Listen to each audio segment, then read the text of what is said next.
Hey, what's going on YouTube, Facebookers? So I'm going to make a video show you how to remove the amplifier out of your Audi Q7. The reason the amplifiers go wrong is because they're right underneath this trim panel here. Water leaks down from your sweet moonroof and corrodes the amplifier. I'm also going to show you how to take it apart, look at it, inspect it, you know, kind of sort of. I'm not going to show you the electronics of actually repairing it if it is broken, but anyway. So if the video is helpful, please subscribe, click the notification box, share my videos, send me your nice comments. If you want to reach out to me and get me up quick, Clay's AC and Auto Repair on the Facebook would be the best way. I'll truly help you with your automotive related problems. Can't help you with your male impotence, so don't ask. First thing you're going to do is you're going to take off this cover right here. Pretty simple stuff. Open up your trunk lid, remove the bottom cover here. Pretty much already took this apart just so I can show you guys quickly, or at least now. I've seen another video on a guy doing this, and it's kind of annoying. You're going to need a T30, T15, T20. Take out two T30 bolts that hold these buggers on right here. 4 T30s along this strip right here. And all I got to do is pull that up. It'll pop out of place, and you can just leave it sitting right there. Once you got these 4 bolts out, you can pull. There's a trim panel that sits right there. Next, we got one little T15 bolt that goes right there. We're going to pull that out with your trim panel up. Pull this back.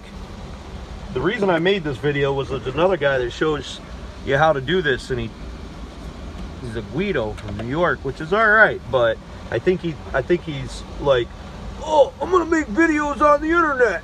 I'm gonna make a lot of money. Yeah. Little does he know, you only get paid like 1/10 of a cent for each time somebody views one. Anyways, so you got this amplifier's right here. This is your Sirius satellite controller right there, if you have that option. Now you can pull, there is 3, and I'm gonna pull it out and show you. There's 3, I believe 15 or 20 T20 bolts that hold this in, and then that'll allow you to have it loose. But before I pulled it out, I used a ZN 10 to get this bolt out, because that allowed me better access to the back bolt on the side there. It was kind of a pain in the butt, but you'll be able to get it. And once you pull these 2 front bolts out of there, it'll be much simpler. You can unhook, I'm going to try to show you this.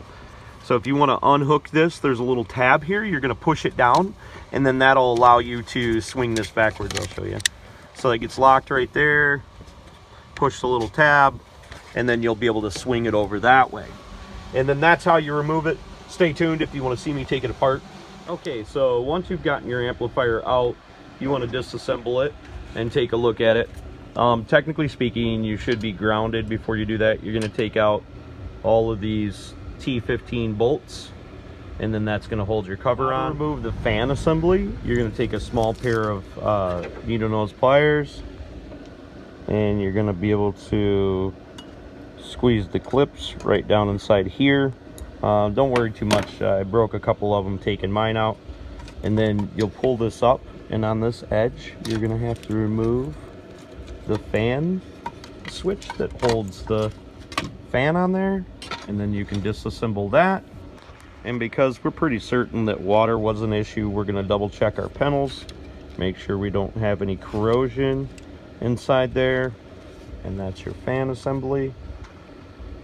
That cools your heat sinks on your other side of your amplifier.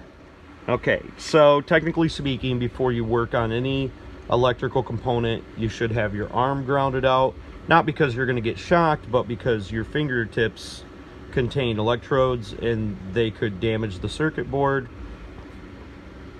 or your fine electrodes, you know, stuff like that. But we're not going to get all complicated like that for all you electrical guys, because if this is broken, it's already broken, and we really can't break it anymore. All we can do is make it better.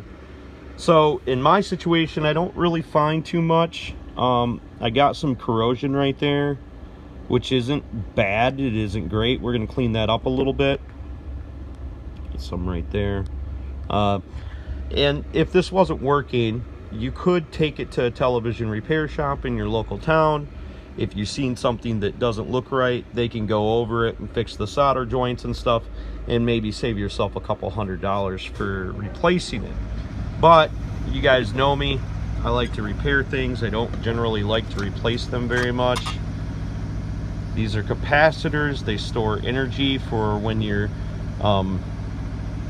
you know, when it draws real quickly. These are microprocessors, I'm certain. Transformer, which we don't have any real issues with this. More of our issue with ours particularly is we have a little bit of speaker cutting in and out. So more than likely that's caused by the refractors inside the oh, I'm sorry, lost for words, for your fiber optics. So our fiber optics send our signal to and from our head unit and to our speakers, etc., etc. When you have a crackly, you know, like when you have something cutting in and out, generally when you're dealing with fiber optics, it's generally a break in the fiber optic line, you know, from moisture or whatever, because it shoots a beam of light and it almost is like a water hose, but the water hose can't contain any cuts in it or anything like that, or it will leak out light and then it won't transport the light correctly. So what we're probably going to do, just to give it a little try, is I'm going to take and blow this out, because inside here this is open if I remember right. Now I'm taking one of these specifically apart, and to take off this top I would have to unsolder everything.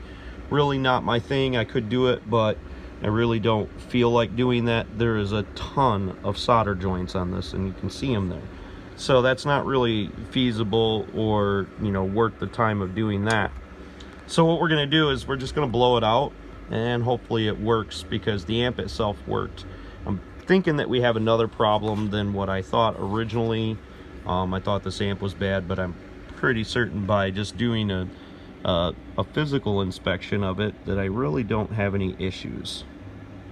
I just wanted to point out what this glue looking stuff is. This is to transmit heat from your microprocessors to the heat sink, so it would take the heat.